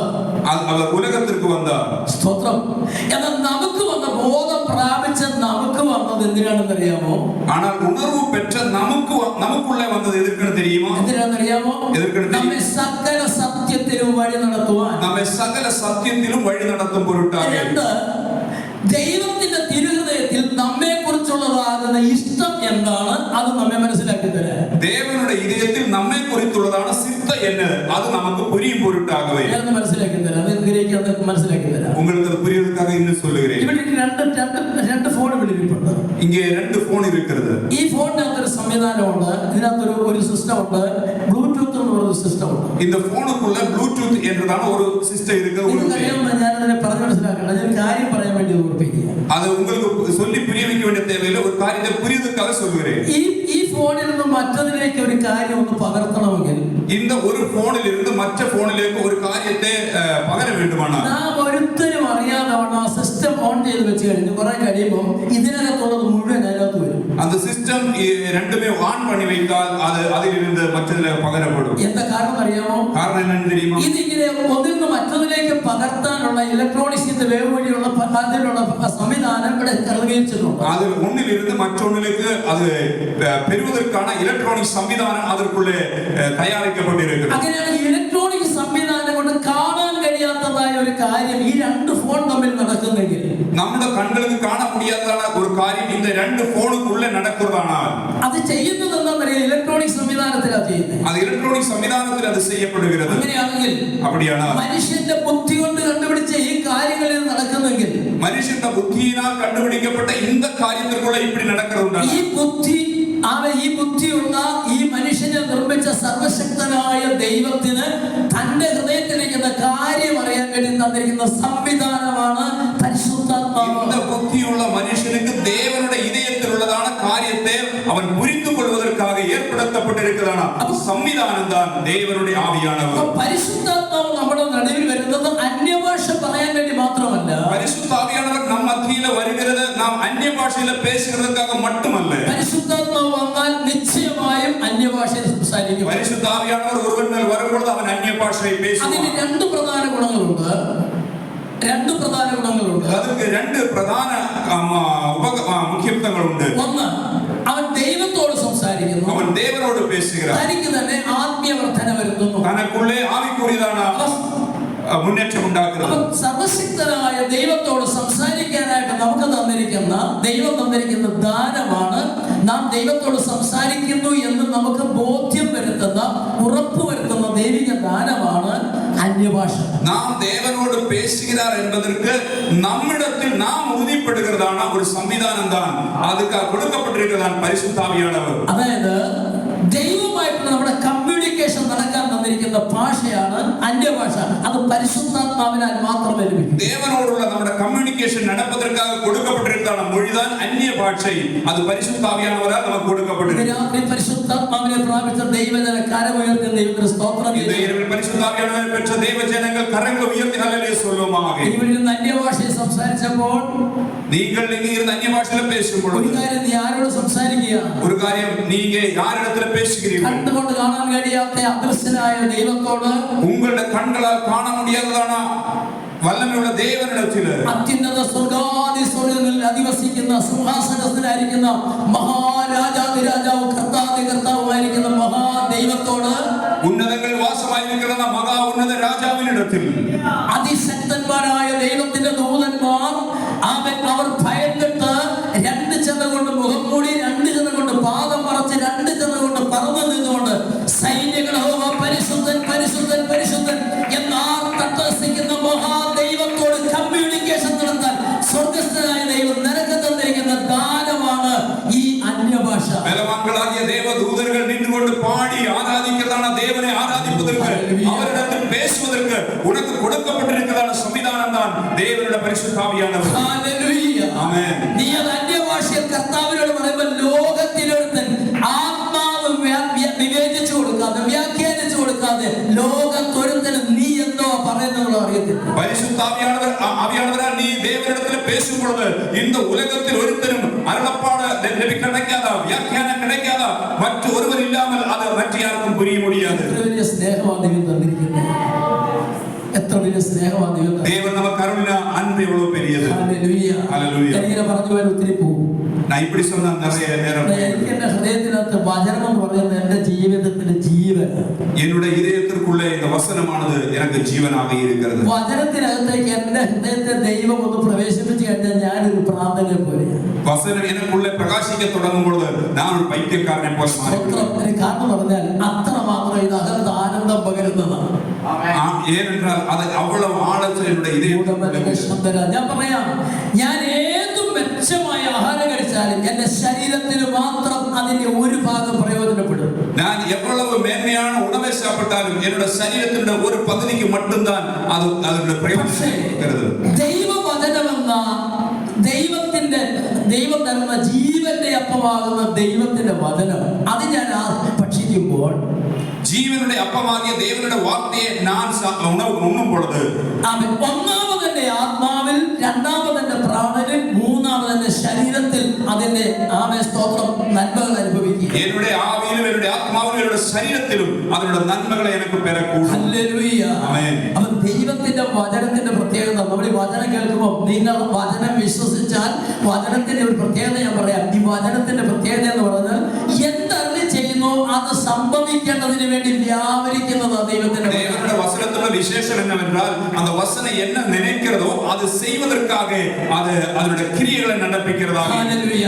ഈ വ്യാപരിക്കുക എന്ന് പറഞ്ഞ പദം ഞാൻ മനസ്സിലാക്കി തരാം. വ്യാപരിക്കുന്നത് എന്ന് சொன்னால் അതിന്റെ അർത്ഥത്തെ ഞാൻ നിങ്ങൾക്ക് നിലവൂട്ടുகிறேன். ഞങ്ങളുടെ നാട്ടിലൊക്കെ ചില സ്ഥലങ്ങളിലൊക്കെ കണ്ടവരെ കൊതുക് ശല്യമുണ്ട്. കൊതുക് ഞങ്ങളുടെ ഊരിൽ പലയിടങ്ങളിലും இந்த കൊതുകിനുടെ പെരിയ തൊല്ലയുണ്ട്. രാത്രി കിടക്കാൻ നേരത്ത് ഇരവിലെ ഞങ്ങൾ പടുക്കുന്ന എല്ലായിടത്തും ഒന്നും നെറ്റിന്റെ സംവിധാനം കാണത്തില്ല. എല്ലാ ഇടങ്ങളിലും വലകളെല്ലാം അടിക്കപ്പെട്ടിരിക്കാതെ രാത്രി കിടക്കുന്നതിന് എന്ത് ചെയ്യുന്നറിയോ? ഞങ്ങൾ പടുപ്പதற்கு മുன்னாடி என்ன செய்யும் தெரியுமா? ഒന്നിൽ തന്നെ റൗണ്ടിലിരിക്കുന്ന ഒരു സാധനമുണ്ടല്ലോ, ഒരു തിരി, ഒരു കൊസുപത്തി இப்படி எனக்கு சுற்றி இருக்குதான ஒரு கொசுபத்தி ഇതിവിടെ കത്തിച്ചു കൊണ്ട് വയ്ക്കും. അത് அந்த റൂമിനോட മധ്യയിൽ ഞങ്ങൾ കത്തി വയ്ക്കും. അല്ലാതെ അതുപോലെ ഗുഡ് നൈറ്റ് അല്ലേ, അതായിരുന്നു കത്തിച്ചു വയ്ക്കും. இல்ல விட்டால் இந்த குட் நைட் சொல்லுதல்னா இந்த மாதிரி எலக்ட்ரிக்கல் யூஸ் பண்ணக்கூடிய ஒன்று நாங்கள் பயன்படுத்துவோம். ഓൺ ചെയ്ത് കഴിയുമ്പോൾ அதை ஆன் பண்ணும் பொழுது മറ്റു കാര്യങ്ങളൊന്നും നമ്മൾ നടക്കുന്നില്ല. കൊതുക് ഇതിനകത്ത് കയറി വന്നു കഴിഞ്ഞാൽ ഇതിന്റെ മണം കൊണ്ടെന്നറിയാം. ഇത് പതുക്കെ എത്തിയെന്നറിയാം. ആദ്യം ഉത്സാഹത്തോടെ വരുന്ന കൊതുക് അവസാനം വന്ന് ഭ്രാന്ത് പിടിച്ചതുപോലെ മദ്യപിച്ചതുപോലെ ഇതിനകത്തോടെ ചാഞ്ചാടാൻ തുടങ്ങും. உற்சாகத்தோட ரூமுக்குள்ள வந்ததான கொது இதனுடைய ஸ்மெல் அடிக்க தொடங்கும் பொழுது கொஞ்சம் கறக்கம் பிடித்து அது வெளியே போக தொடங்கும். എന്താ കാരണം അറിയാമോ? காரணம் என்னன்னு தெரியுமா? ഇതിനകത്തൊരു ഗന്ധം വ്യാപരിക്കുന്നു. இதற்குள்ளே ஒரு ஸ்மெல் வியாபரித்துக் கொண்டிருக்கிறது. അപ്പൊ ഒരു കൊതുകിനെ അത് കത്തിച്ചു വെച്ചിട്ട് അതിന്റെ വ്യാപാര ശക്തി കൊണ്ട് കൊതുകിന് അവൻ ഇതിനകത്ത് ഒരു പ്രവൃത്തി ചെയ്യാൻ വയ്യാതെ വണ്ണം അവസാനം അത് മയങ്ങി താഴെ വീഴുകയോ ചത്തു വീഴുകയോ ചെയ്യുമെങ്കിൽ ഒരു കൊസുവത്തിനുള്ള സ്മെല്ലിനാൽ அந்த கொசுவுக்கு അതിനുടെ ക്രിയ செய்ய முடியாமல் ദൈവവചനം വ്യാപരിച്ചാൽ ദേവനുടെ വചനം വ്യാപരിക്കുമ്പോൾ ആ വചനത്തിൽ എന്താ പറഞ്ഞിരിക്കുന്നത്? അത് ചെയ്യേണ്ടതിന് വേണ്ടി അതിങ്ങനെ അന്തരീക്ഷത്തിൽ നീ ജീവിക്കുന്ന മണ്ഡലത്തിൽ വ്യാപരിച്ചുകൊണ്ടിരിക്കും. அந்த வசனத்தில் என்ன சொல்லப்பட்டிருக்கிறதோ அதை நிறைவேற்றும்படியாக அது அந்த கிரியைக்குள்ள அந்த இடத்துக்குள்ளே அது வியாபரித்துக் கொண்டிருக்கும். நான் மீனா நீ என்ன பேச என்ன நடந்திருக்கு? അവൾ ഇത്രയും പറഞ്ഞു, ലാലിയാന്റെ കർത്താവ് സൗഖ്യമാക്കി. അവൾ சொன்னா ലാലിയാന്റെ ദേവൻ സുഖമാക്കിനാർ. ഇത് പറയാൻ വേണ്ടി ഓടി ഓട്ടോ 1/2 കിലോമീറ്റർ ദൂരം ഇതേ சொல்வதற்காகத்தான் இவ்வளவு தூரம் அவள் ஓடி வந்திருக்கிறார். ലാലിയാന്റെ കർത്താവ് സൗഖ്യമാക്കി എന്ന് പറഞ്ഞിട്ടുണ്ട്. ഇറങ്ങി വരുന്നു. பிறகு சொன்னால் பாருங்க பாஸ்டர் அவள் இறங்கி வருகிறாள். 2.5 മണിക്കൂറിന് മുമ്പ് മരണത്തോട് മല്ലടിച്ച് വെട്ടിക്കിടന്ന സഹോദരി 2.5 മണി നേരത്തിற்கு മുന്നമേ മരണ തരുവായിൽ കിടന്ന സഹോദരി തന്റെ സഹോദരന്റെ ഭാര്യയും താനും കൂടെ എന്റെ വീട്ടിലേക്ക് വരിക. 1/2 കിലോമീറ്റർ നടന്ന് പൂർണ്ണ സൗഖ്യമായി എന്റെ വീട്ടിലേക്ക് വരിക. തന്റെ സഹോദരന്റെ മനവിയാളും ലാലിയും നടന്ന് എന്നോട് വീട്ടിലേക്ക് വരികയാണ്. സ്തോത്രം. ഇന്നും ദൈവകൃപയാൽ കാനഡയിലെ ഒരു കുടുംബമായിട്ട് പാർക്കുന്നു. ദൈവത്തിന്റെ സ്തോത്രം. ശക്തമായ കർത്താവിന്റെ നാമത്തിന് വേണ്ടി നിൽക്കുന്ന അനുഗ്രഹിക്കപ്പെട്ട ഒരു കുടുംബമാണ്. ദൈവത്തിന്റെ സ്തോത്രം. ഞാൻ ഇന്ന് രാത്രി ധൈര്യത്തോടെ പറയാം, ഞാൻ ഈ പ്രസംഗിക്കുന്ന വചനം കേൾക്കുവാൻ, അത് കേൾക്കുന്ന നിങ്ങളുടെ അകത്ത് വിശ്വാസമായി പരിണമിച്ചാൽ ആ വചനം വ്യാപരിക്കുന്ന ദൈവത്തിന്റെ വചനമാണ്. ஆமென். இன்றைக்கு அந்த சகோதரி குடும்பமாக கனடாவில் தங்கி இருக்கிறார்கள். அவர் கர்த்தரை சேவிக்கிறார்கள். நான் இன்று உங்களுக்கு நினைவுபடுத்துகிறேன், நான் இங்க பேசுகிறதான வசனம் நீங்கள் ஏற்றுக்கொள்ளும் பொழுது அந்த வசனம் என்னவே நினைக்கிறீர்களோ, எதற்காக பேசப்படுகிறதோ அது உங்களுக்குள்ளே வியாபரித்து அது ஜீவனாக அதனுடைய கிரியை நடப்பிக்கும். ഹല്ലേലൂയ. ഹല്ലേലൂയ. നമ്മുടെ കർത്താവായ യേശു ക്രിസ്തുവിന്റെ മഹത്വം പ്രാപിക്കാനാണ് ദൈവം നമ്മളെ വിളിച്ചിരിക്കുന്നത്. നമ്മുടെ ആണ്ടവരായ യേശു ക്രിസ്തുവിന്റെ മഹിമ അടയുമ്പടിയാകത്താൻ ദൈവം നമ്മളെ ഒരു അழைച്ചിരിക്കുന്നു. ചെറിയ കാര്യത്തിന് വേണ്ടിയല്ല ദൈവം നമ്മെ വിളിച്ചിരിക്കുന്നത്. മഹാദൈവമായിരിക്കുന്ന നമ്മുടെ കർത്താവായ യേശു ക്രിസ്തുവിന്റെ മഹത്വം കാണാനല്ല, മഹത്വം പ്രാപിക്കാനാണ് ദൈവം നമ്മെ വിളിച്ചത്. മഹാദേവൻ നമ്മെ അழைത്തിരിക്കുന്നത് അവരുടെ മഹിമയെ കാണുവதற்காக அல்ல, அதை அடையும் பொருட்டாக நம்மை அவர் அழைத்திருக்கிறார். ഇന്ന് രാത്രി നിങ്ങൾ കണ്ടാലും കണ്ടില്ലെങ്കിലും വിശ്വസിച്ചാലും വിശ്വസിച്ചില്ലെങ്കിലും വാഗ്ദത്തങ്ങളിൽ വിശ്വസ്തനായവൻ 2-3 പേർ എന്റെ നാമത്തിൽ കൂടുന്നിടത്ത് ഞാൻ നിങ്ങളുടെ മധ്യേ ഉണ്ടെന്ന് അരുളി ചെയ്ത മാറ്റമില്ലാത്ത വാഗ്ദത്തം തന്നവൻ ഇതിന്റെ നടുവിൽ മഹിമയോടെ തന്റെ ജനത്തിന്റെ നടുവിൽ നടകൊള്ളുന്നുണ്ട്. ഇന്ന് പകൽ നിങ്ങൾ വിശ്വസിച്ചാലും വിശ്വസിക്കാവിട്ടാലും 2-3 പേർ എന്റെ നാമത്തിൽ എന്നെ കൂടിയാലും അവരുടെ മധ്യത്തിൽ എഴുന്നേറ്റ് വരാണ്ട് വാക്ക് പണിയവർ നമ്മുടെ മധ്യത്തിൽ ഉണ്ട് എന്നതേ അതേ അടുത്തமாக சொல்லுகிறேன். തന്റെ വാഗ്ദത്തങ്ങളെല്ലാം ഉവ്വെന്ന് മാത്രമാണ്. അവർ சொன்ன வார்த்தை ஆமென் ஆமென் என்றாக இருக்கிறது. ഹല്ലേലൂയ. ഇന്ന് രാത്രി ജീവിതത്തിന്റെ തകർന്ന സാഹചര്യങ്ങളിൽ തകർന്നിരിക്കുന്ന നിന്റെ ജീവിതത്തിൽ തന്റെ മഹത്വം വെളിപ്പെടുത്തുവാൻ കർത്താവ് இன்று இரவு வேளையில் உன்னுடைய உடைந்த வாழ்க்கைக்குள்ளே அவருடைய மகிமையை அவர் வெளிப்படுத்த வல்லவராய் இருக்கிறார். നിന്റെ ഉടഞ്ഞ സാഹചര്യത്തിന്റെ നടുവിൽ തന്റെ മഹത്വം വെളിപ്പെടുത്തി ഉടഞ്ഞ നിന്നെ പണിതെടുത്ത് മെച്ചമാക്കുവാൻ നിന്റെ കർത്താവ് உடைந்த பாத்திரம் போல இருக்கிற அவருடைய வாழ்க்கையை ஒரு மென்மையான பாத்திரமாக மாற்றுவதற்கு அவருடைய மகிமை இறங்குகிற நேரமாக இது இருக்கும். ഇന്ന് രാത്രി മറക്കരുത്, നീ ഉടഞ്ഞു പോകാതിരിക്കേണ്ടതിന് വേണ്ടിയാ കാൽവരിയിൽ താൻ ഉടഞ്ഞത്. நீ உடையாமல் இருப்பதற்காகத்தான் அவர் கல்வாரியில் உடைக்கப்பட்டார். കാരണം നീ ഉടയുന്നത് കർത്താവിന് ഇഷ്ടമല്ല. ஏனென்றால் நீ உடைக்கப்படுவது அவருக்கு விருப்பமில்லை. കർത്താവിന് ഇഷ്ടമല്ല. நீ அழுவது அவருக்கு விருப்பமில்லை. അതുകൊണ്ടാണ് ഞാൻ തകരേണ്ട സ്ഥാനത്ത് കർത്താവ് കാൽവരിയിൽ அப்படினால் நாம் உடையப்பட வேண்டியதான இடத்தில் அவர் நமக்காக உடைக்கப்பட்டார். എന്തിനാ താൻ തകർന്നത്? அவர் எதற்காக உடைக்கப்பட்டார்? തകർന്ന നിന്നെ ഉദ്ധരിക്കുവാൻ. உடைந்து போனவனே എങ്ങനെ ഉദ്ധരിക്കും? உன்னை எப்படி பணிதெடுப்பார்? തന്റെ മഹത്വം നിന്നിലേക്ക് വെളിപ്പെടുമ്പോൾ നിന്റെ ഉടവുകൾ മാറി നീ അവൻ ഉണ്മയായി മാറ്റപ്പെടും. அவருடைய மகிமை உனக்குள்ளே வெளிப்படும் பொழுது உன்னுடைய உடைந்த அனுபவங்கள் மாறி நீ ஒரு மென்மையான பாத்திரமாக ഈ രാത്രി എത്ര പേര് ദൈവത്തോട് പ്രാർത്ഥിക്കും, കർത്താവേ അവൻ കാൽവരി ക്രൂശിൽ എനിക്ക് വേണ്ടി മരിക്കുകയും മഹിമയോടെ ഉയർത്തെഴുന്നേൽക്കുകയും മഹത്വത്തോടെ പിതാവിന്റെ വലതുഭാഗത്തിരുന്ന് ഞങ്ങൾക്ക് വേണ്ടി പക്ഷപാതം ചെയ്യുകയും ചെയ്യുന്ന മഹത്വത്തിന്റെ കർത്താവാകുന്ന അങ്ങയുടെ മഹത്വം എന്റെ ജീവിതത്തിലേക്ക് ഒന്ന് വെളിപ്പെടുത്തണമേ. எத்தனை பேர்கள் ஜெபிப்பீர்கள், நமக்காக உடைக்கப்பட்டு அடக்கம் பண்ணப்பட்ட உயர்த்தெழுந்த மகிமையின் பிரகாசத்தில் இருக்கிறதான தேவனுடைய மகிமை என்னுடைய வாழ்க்கையில் இன்று வேலைப்பட வேண்டும் என்று எத்தனை பேர்கள் ஜெபிப்பீர்கள்? ആള് മാറിയവനെ പോലും എന്റെ ജീവിതത്തെ മാറ്റാൻ എന്റെ കർത്താവിന്റെ മഹത്വത്തിന് കഴിയും. ஆள் വെളിപ്പെടും. നീ എത്ര കഠിനമായി അധ്വാനിച്ചിട്ടും ഒരു ഇഞ്ച് മുന്നേറാൻ കഴിയാതെ വണ്ണം ഓരോ നിമിഷം കഴിയുന്നതോറും നീ മുൻപോട്ട് വയ്ക്കുന്ന കാലം നിന്നെ പുറകോട്ടടിക്കുന്നെങ്കിൽ ഇന്ന് രാത്രി ഞാൻ പറയട്ടെ, ലോകം നിന്റെ മഹത്വം എടുത്തു കളയും. എന്നാൽ മഹത്വം നഷ്ടപ്പെട്ട നിന്റെ മേൽ തന്റെ തേജസ്സും ബഹുമാനവും വെളിപ്പെടുത്തി നിന്നെ മഹത്വപൂർണ്ണനാക്കി തീർക്കുവാൻ നമ്മുടെ കർത്താവ്. எவ்வளவு கடினமாக உழைத்து ஒரு படி கூட முன்னாடி போக முடியாமல் இருக்கிறான். உன்னுடைய வாழ்க்கையின் இந்த உலகமானது உன்னுடைய மகிமையை எடுத்து போடும் பொழுது உனக்குள்ளே மகிமையை தந்தரடி உன்னை மகிமைப்படுத்துகிற ஒரு தேவன் தான் നമ്മുടെ கர்த்தர். Hallelujah hallelujah hallelujah. ഇന്ന് രാത്രി പ്രാർത്ഥനയോടെ ദിവസങ്ങളിലായിരിക്കും. இந்த இரவு தேவ சமூகத்தில் ஜெபத்தோட காலையிடுவோமாக. ആ മഹത്വം എന്നിൽ നിന്ന് വ്യാപരിക്കണമേ. அந்த மகிமை எனக்குள்ளே ஒன்று வெளிப்பட എന്റെ வேண்டும். കുടുംബത്തിൽ നിന്ന് വ്യാപരിക്കണമേ. என்னுடைய குடும்பத்தில் എന്റെ வெளிப்படணும். സന്തതിയിൽ നിന്ന് വ്യാപരിക്കണമേ. என்னுடைய தலைமுறையில் அது வியாபரிக்கும். കർത്താവ് എന്നിലൂടെ നീ ഞാൻ പാർക്കുന്ന ദേശത്തൊന്ന് വ്യാപരിക്കണമേ. என்னுடைய நான் குடியிருக்கிறேன் இந்த தேசத்திலோடு வியாபரிக்கும். ഞാൻ ആരാധിക്കുന്ന സഭയുടെ മഹത്വം വെളിപ്പെട്ടിട്ട് സഭയിലൂടെ ഈ ദേശത്തൊന്ന് நான் വ്യാപരിക്കണമേ. ஆராதிக்கிற சபையிலோடு வெளிப்பட்ட தேசத்தில அந்த மகிமை வெளிப்படணும். ഹല്ലേലൂയ ஆமென். ഹല്ലേലൂയ. ഹല്ലേലൂയ. ആ മഹത്വം നിന്നിൽ വെളിപ്പെട്ടാൽ അത് നിന്നിൽ ഒതുങ്ങി നിൽക്കുന്ന മഹത്വമല്ല, നിന്നിൽ ഒതുക്കുവാൻ കഴിയുന്ന മഹത്വമല്ല, അത് വെളിയിലേക്ക് വ്യാപരിക്കുന്ന அந்த മഹത്വം. மகிமை உனக்குள்ள வெளிப்படும் பொழுது அது யாராலும் ஒடுக்க முடியாது. அது உனக்குள்ள ஒதுங்கி நிற்கிறதுமான மகிமை. அது உனக்குள்ள வெளிப்படுவது. ഹസ്തുരാദികൾ കമാനഗണഗണ വൈനഗൽ കമാനഗ സന്തര. Hallelujah hallelujah.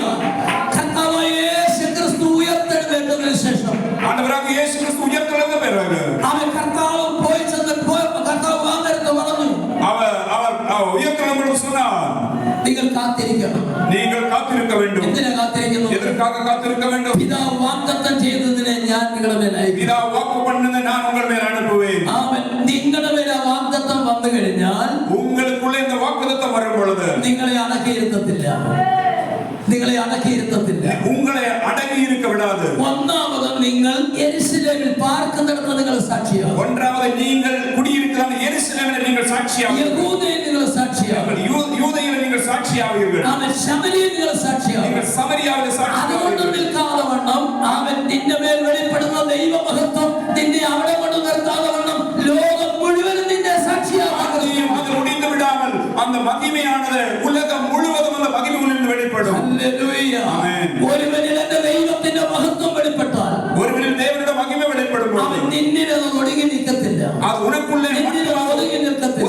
ஒதுங்குகிறது അവൻ உனக்குள்ளே. നീ അത് വിശ്വസിച്ചാൽ നിന്നിൽ അത് ഒതുങ്ങി നിൽക്കത്തില്ല. நீ விசுவாசித்தால் அது உனக்குள்ளே നിന്റെ അകത്ത് വെളിപ്പെട്ട ദൈവമഹത്വം വ്യാപരിക്കാൻ തുടങ്ങും. உனக்குள்ள வெளிப்பட்ட தேவ மகிமை அது வியாபரிக்க தொடங்கும். അതെവിടെയെല്ലാം വ്യാപരിക്കണമോ അവിടെല്ലാം വ്യാപരിച്ച് ചെല്ലും. எங்கெல்லாம் வியாபரிக்கணுமோ அங்கெல்லாம் வியாபரிக்க தொடங்கும். ഈ രാത്രി ഞാൻ ദൈവാത്മാവിനെ ഒരു ദൂതൻ നിങ്ങളോട് വിളിച്ചു இந்த പറയാം. இரவில் தேவனாகிய நான் உங்களுக்கு ஆலோசனை சொல்லுகிறேன். ചെറിയ കൂട്ടമേ ഞാൻ ഇന്ന് രാത്രി ഓർമ്മപ്പെടുത്താം. சிறு கூட்டமே நான் உங்களை ചെറിയ കൂട്ടത്തിന്റെ നടുവിലേക്ക് ദൈവത്തിന്റെ മഹത്വം ഒന്നടങ്ങി വന്നു. சிறு கூட்டத்தினுடைய மத்தியில் தேவனுடைய மகிமை இறங்கி வரும் பொழுது ആ മഹത്വം നിന്നെ ചെറിയ കൂട്ടമാക്കി ഒതുക്കണം. அந்த மகிமையுடைய சிறு கூட்டமாக ஒதுக்கி விடுவதில்லை. അവൻ അതിന് നിന്നെ ഒതുക്കാൻ കഴിയത്തില്ല.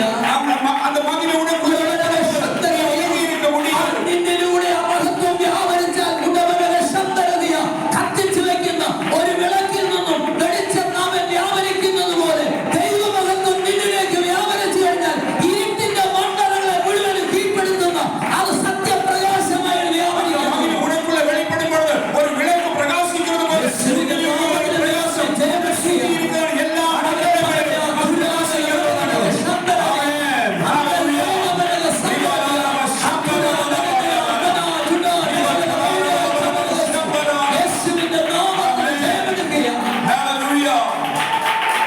Hallelujah.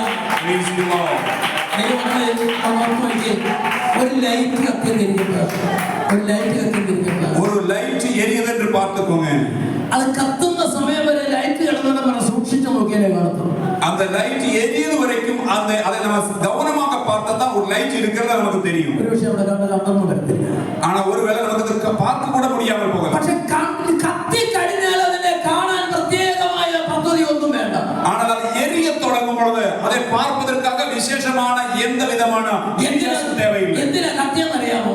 எதற்காக எரிகிறது? ഞാനിവിടെ കത്തി നിൽക്കുന്നതിനെ കാണിക്കാനല്ല അത് കത്തിയത്. நான் இங்க எரிகிறது என்று காட்டுகிறதாக அது எரியவில்லை. അത് കാണിക്കാനല്ല അത് കത്തിയത്. அதை காட்டுகிறதுக்காக எரியவில்லை. അതിലേക്ക് വന്ന വെളിച്ചം ദേശത്ത് വ്യാപരിച്ചിട്ട് ഇരുട്ടിനെ അകറ്റി കളയണം. അതിൽ നിന്ന് വരുന്നതാണ് വെളിച്ചം. അത് പ്രകാശിച്ചിട്ട് അത് ചുറ്റുവട്ടാരത്തിലുള്ളതാണ് ഇരുളെ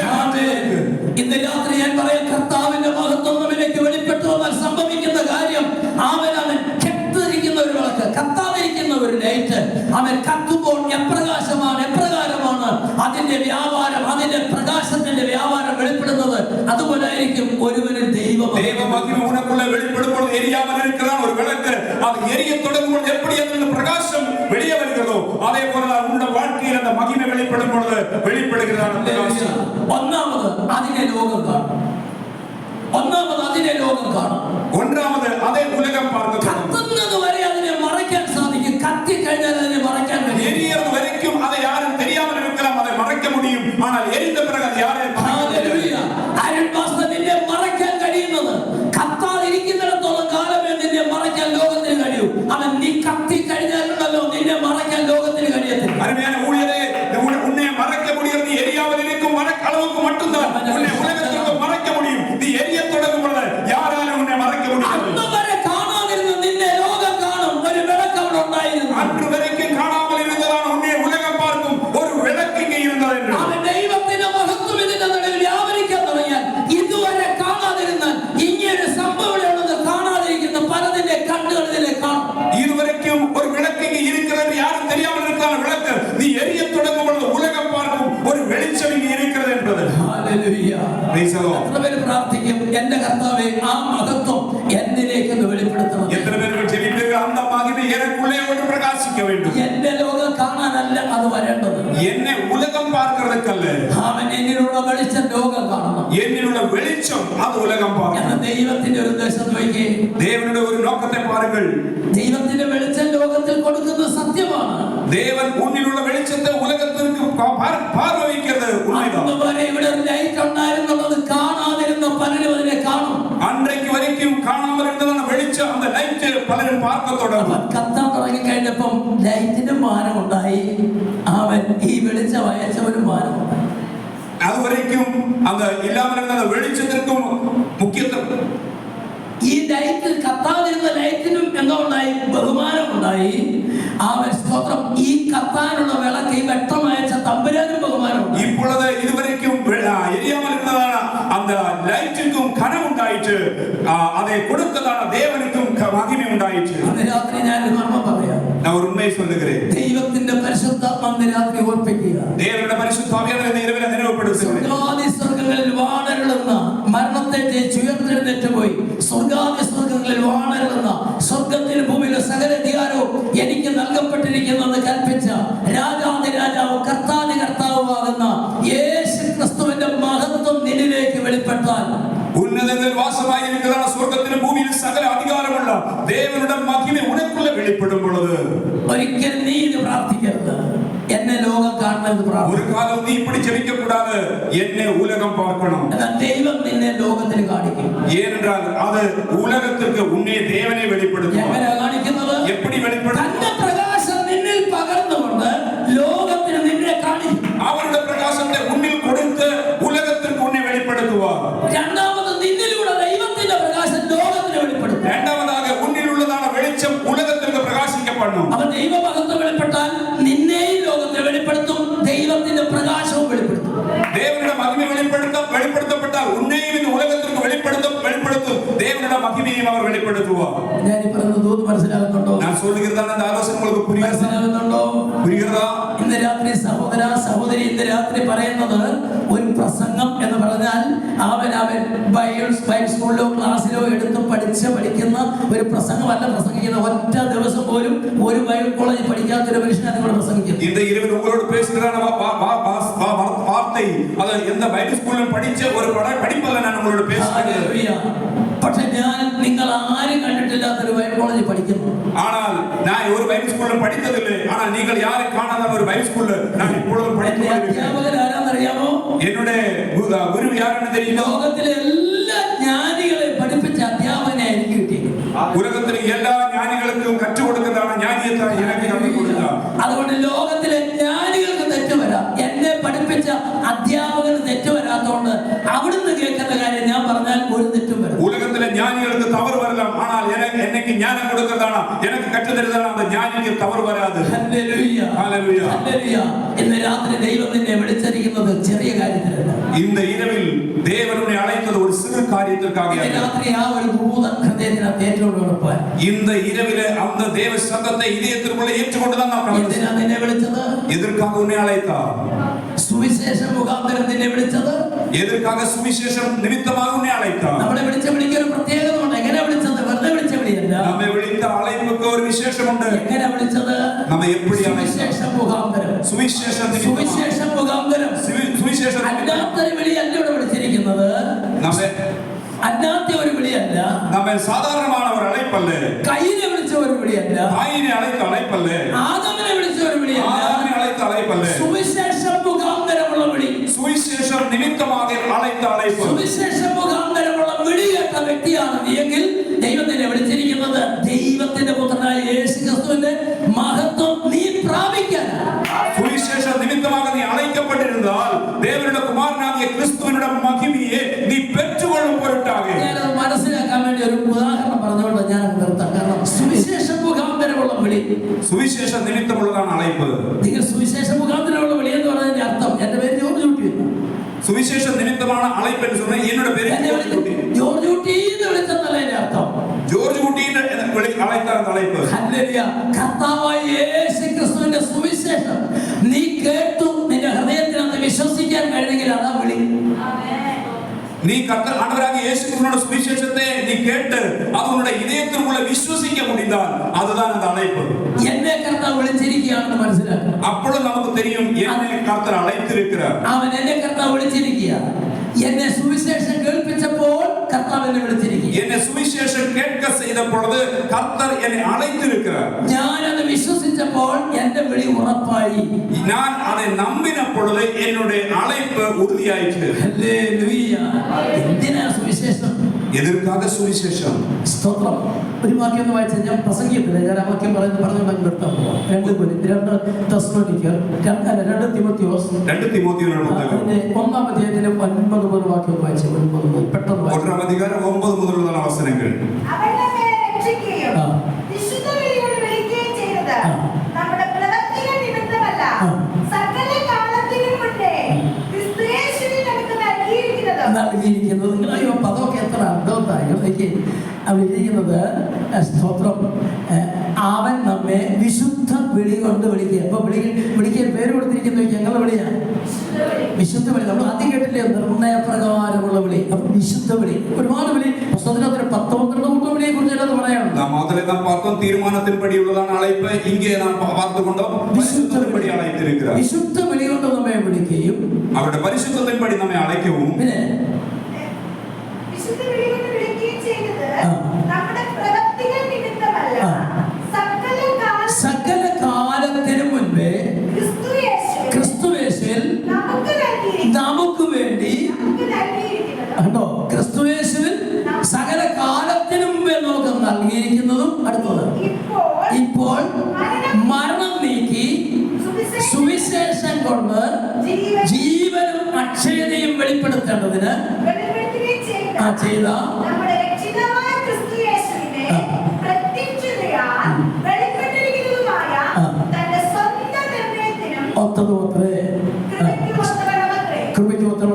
എന്ന് പറഞ്ഞാൽ സുവിശേഷം കൊണ്ട് നമ്മെ വിളിച്ചിരിക്കുന്നത് എന്തിനാണെന്നറിയാമോ? മരണം നീക്കി ജീവനും അക്ഷയതയും നമ്മിൽ വെളിപ്പെടുത്തുവാനാണ് നമ്മളെ വിളിച്ചിരിക്കുന്നത്. എതിർക്കാത്ത സുവിശേഷം നിമിത്തം നമ്മെ അழைത്തിരിக்கிறார். നമ്മുടെ മരണം മാറ്റി നമുക്ക് ജീവനും നിത്യതയും നമുക്ക് തരുമ്പടിയാണ്. അങ്ങനെ എഴുതിയിരിക്കുന്നത്. ലോകത്തിൽ ആരാ അങ്ങനെ വിളിക്കുന്നത്? ഇങ്ങ് വാ, നിന്റെ മരണം മാറ്റി തരാമെന്ന് പറഞ്ഞ് വിളിക്കാൻ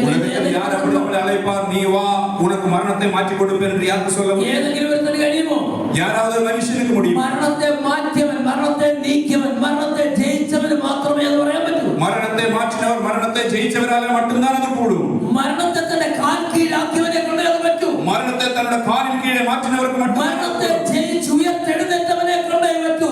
വാ, നിന്റെ മരണം ഞാൻ നീക്കി തരാമെന്ന് പറയാം. മരണത്തെ ജയിച്ച് ഉയർത്തെഴുന്നവരാലെ മറ്റും കൂടും. ഉന്നയുടെ മരണത്തെ മാറ്റി. സുവിശേഷം കൊണ്ട് നമ്മെ ദൈവം വിളിച്ചിരിക്കുന്നത് എന്തിനു വേണ്ടിയാണ്?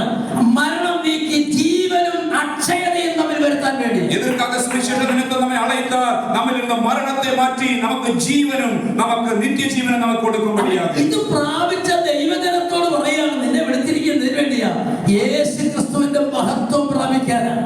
இது பெற்ற தேவ பிள்ளையிடத்திலே வசனம் சொல்லுகிறது, எதற்காக உன்னை அழைத்திருக்கிறார்? தேவ மகிமை பெறும் பொருட்டாக. തന്റെ മഹത്വത്തിന്റെ വേറൊരു പദമാണ് തേജസ് എന്ന് പറയുന്നത്. എതിനാലെ ദൈവം തന്റെ മഹിമയെ നമുക്കുള്ളേ വെയ്താർ. പുസ്തകത്തിൽ ഇംഗ്ലീഷിൽ എഴുതിയിരിക്കുന്നത് ഈ മഹത്വം കൊണ്ടല്ല എഴുതിയിരിക്കുന്നത് തേജസ്, ഗ്ലോറി. രണ്ടും ഒരു പദമാണ് ഗ്ലോറി. എന്തിനാണ് നമുക്ക് ഈ മഹത്വം കർത്താവ് തരുന്നത്? எதற்காக இந்த மகிமையை கர்த்தர் நமக்கு கொடுக்கிறார்? നിങ്ങൾക്കറിയാമോ, കർത്താവ് മനുഷ്യനെ സൃഷ്ടിച്ചപ്പോൾ എന്തോ കൊടുത്തായിരുന്നു ഇങ്ങോട്ട് വിട്ടത്? നാം പുരിந்து കൊള്ളണം, കർത്തർ മനുഷ്യനെ ഉണ്ടാക്കിയപ്പോൾ എതേ കൊടുത്ത് இந்த ഉലകത്തിലേക്ക് അனுപ്പിனார். അവന് ശരീരം ഉണ്ടായിരുന്നു, അവനക്ക് ശരീരം കൊടുത്തു, അവനക്ക് ജീവൻ കൊടുത്തു. ശരീരവും പ്രാണനും മാത്രമേ കൊടുത്തുള്ളൂ. അവനക്ക് ശരീരവും പ്രാണനും മട്ടുമാ കൊടുത്തത്. 8-ാം സങ്കീർത്തനത്തിന്റെ 3 മുതലുള്ള വാക്യങ്ങൾ വേഗം ഒന്ന് വായിച്ചു. 8-ാം സംഗീതം 3 മുതലുള്ള വചനങ്ങൾ വേഗത്തിൽ ഒരുവർ വാസിപ്പുമാകെ.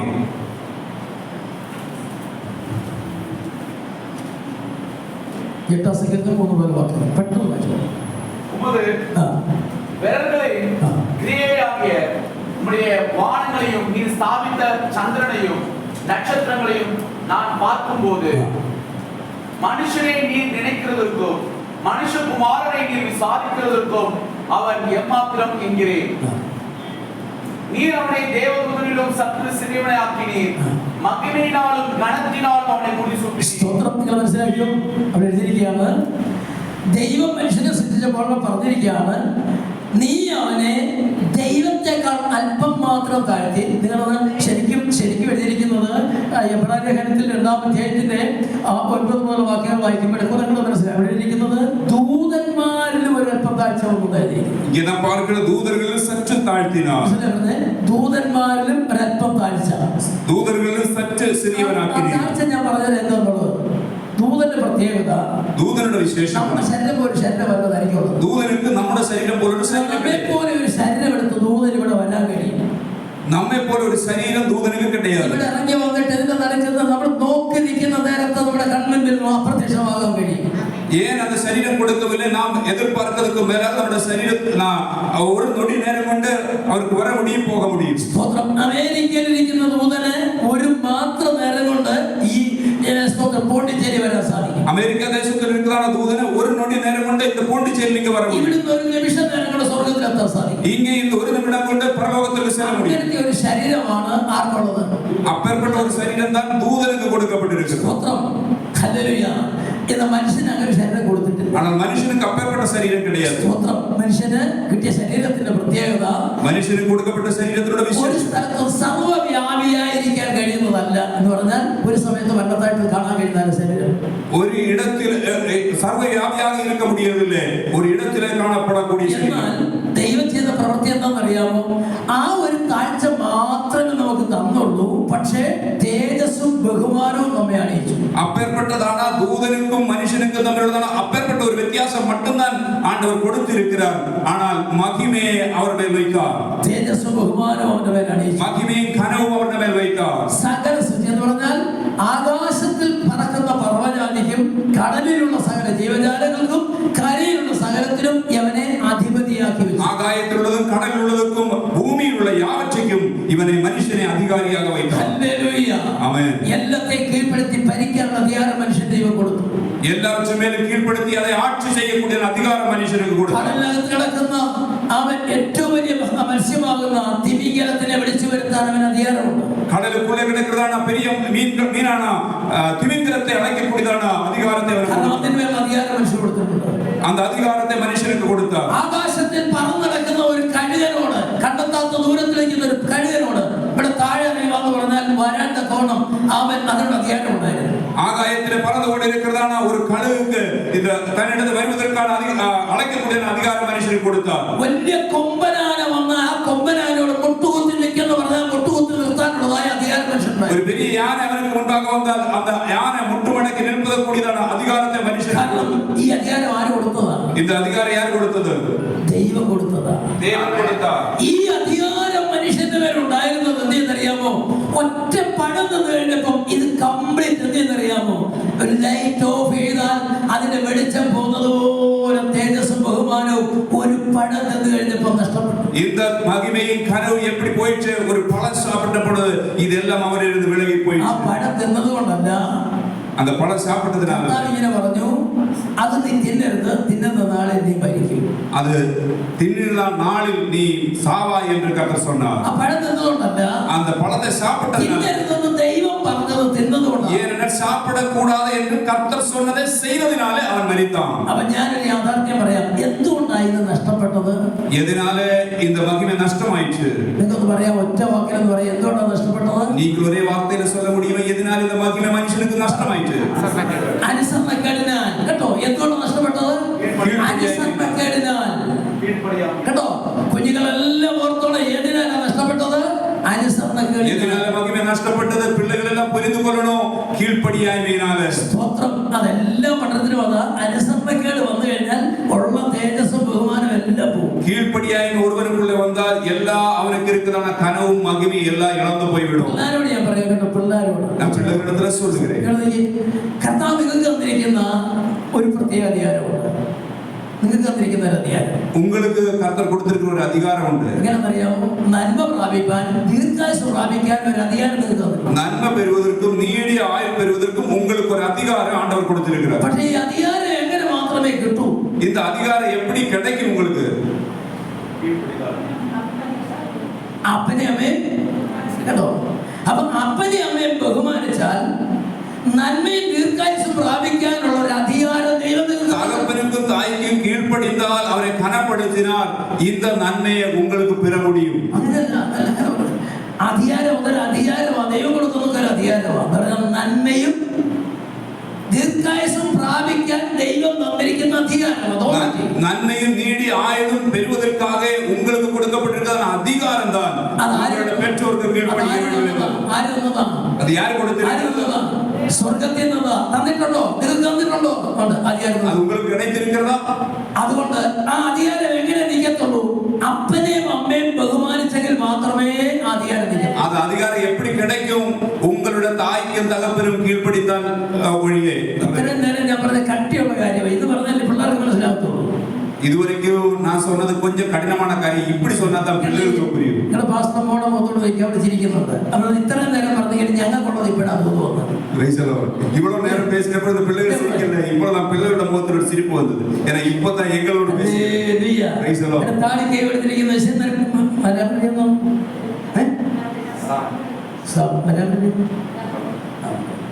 തമിഴ് മനസ്സിലാക്കുന്നുണ്ടല്ലോ. നന്മ പ്രാപിക്കാനും പിന്നെ ദീർഘായുസ് കിട്ടാൻ വേണ്ടി ദൈവം നമുക്ക് തന്നിരിക്കുന്ന അധികാരം, തന്റെ കൽപ്പനയെ തന്നിരിക്കുന്നതാണ്. കുഞ്ഞുങ്ങൾക്ക് തന്നിരിക്കുന്ന അധികാരം ആർക്കും എടുത്തളയാൻ പറ്റത്തില്ല. പക്ഷേ നിങ്ങള് മാതാപിതാക്കന്മാരെ ബഹുമാനിക്കാതിരുന്നു കഴിയുമ്പോൾ ആദാമിന്റെ ഹവ്വയുടെ അകത്തുനിന്ന് തേജസ് പോയതുപോലെ അധികാരം നഷ്ടപ്പെടും. நன்மையும் நீடி ஆயுளும் பெறுவதற்காக உங்களுக்கு கொடுக்கப்பட்டிருக்கிறதான ஒரு அதிகாரம் தான். உங்களுடைய தாயை தகப்பனை கனம் பண்ணுவாயாக. இது நீங்கள் செய்யாமல் இருக்கும் பொழுது ஆதாமில் இருந்த அந்த மகிமை இழந்து போனது போல உங்கள் இருந்த அந்த மகிமை இழந்து போய்விடும். പഠിക്കുന്നിടത്ത് വെളിപ്പെടും. പഠിക്കുന്നിടത്ത് വെളിപ്പെടും. நீங்கள் പഠിக்கிறதான உங்களுடைய படிப்பில் வெளிப்படும். വളർന്നു വന്ന് നിങ്ങൾ മെച്ചമായി വളർന്നു വരുന്ന സ്ഥലത്ത് അവിടെ വെളിപ്പെടും. நீங்கள் വളർന്ന് പെരിയവர்களാകുമ്പോൾ அந்த இடத்தில் அது வெளிப்படும். സ്തോത്രം. സ്തോത്രം. അതുകൊണ്ട് ഇന്ന് രാത്രി നിങ്ങൾ തീരുമാനമെടുക്കണം, കർത്താവേ, അവൻ എനിക്ക് തന്നിരിക്കുന്ന ഒരു അധികാരമാണ് നന്മയും ദീർഘായുസ്സും പ്രാപിക്കാൻ. അതുകൊണ്ട് ഞാൻ അത് നഷ്ടപ്പെടുത്തുന്നില്ല. അതിനാൽ நீங்களும் தேவ சமூகத்திலே ஜெபம் பண்ண வேண்டும். எனக்கு நன்மை பெறுவதற்கு நீடி ஆயுள் பெறுவதற்கு கொடுக்கப்பட்டிருக்கிற அதிகாரத்தை எந்த காரணத்தினாலும் என்னிடம் விட்டு விட എന്റെ അപ്പനും അമ്മയും പറഞ്ഞ് ഞാൻ അനുസരിക്കും. என்னுடைய தாயும் தகப்பனும் சொல்லுகிறதை நான் கீழ்ப்படிவேன். നിങ്ങൾ കൈയൊന്ന് ഉയർത്തിക്കേ. நீங்கள் കൈ ഉയർത്തുവീர்களா? കുഞ്ഞുങ്ങൾ കൈയൊന്ന് ഉയർത്തിക്കേ. നിങ്ങൾ പറഞ്ഞ പോലെ കേൾക്കുമോ? ചെയ്യുമോ? പിള്ളകൾ ഇപ്പടിയേ இந்த அதிகாரத்தை അനുസരിക്കുമോ? സ്തോത്രം. ഒന്ന് ഉറച്ചു പറ. യെസ് എന്ന് പറ. അനുസരിക്കുക. യെസ് എന്ന് പറ. യെസ്. അവൻ ദൈവം നിങ്ങളെ അനുഗ്രഹിക്കും. അവൻ ഇന്ന് രാത്രി ദൈവത്തിന്റെ മക്കളെ ഞാൻ എന്റെ വാക്കുകൾ നിർത്തുകയാണ്. இந்த இரவில் என்னுடைய வார்த்தைகளை இங்கே முடிக்க விரும்புகிறேன். കർത്താവിന്റെ മക്കളെ, ഏദൻ തോട്ടത്തിൽ നഷ്ടപ്പെട്ടു പോയ തേജസ്സും ബഹുമാനവും അത് നമുക്ക് തരാൻ വേണ്ടിയാണ് നമ്മുടെ കർത്താവിന്റെ ലോകത്തിൽ. ദൈവ പിള്ളകളെ ഏദൻ തോട്ടത്തിൽ നഷ്ടമാണ് அந்த മഹിമയെ നമുക്ക് തിരുമ്പി തരുമ്പടിയാക. അതിന്റെ ആഴം നമുക്ക് കുറച്ചുകൂടെ നാളെ ദൈവം വെച്ചാൽ നാളെ നമുക്ക് സന്ധിക്കാൻ കർത്താവ് അനുവദിക്കാൻ നമുക്ക് ആയുസ്സും ആരോഗ്യം തന്നവർ കൂടാൻ കഴിയുമെങ്കിൽ കർത്താവ് നമ്മോട് സംസാരിക്കട്ടെ. അവൻ ഞാനത് അതിന്റെ ഹൃദയത്തിൽ ഞാൻ അങ്ങനെ ആഗ്രഹിക്കുന്നു. ദൈവം നിങ്ങളെ സഹായിക്കും. കണ്ണുകളും കളച്ചാട്ടെ. Praise God.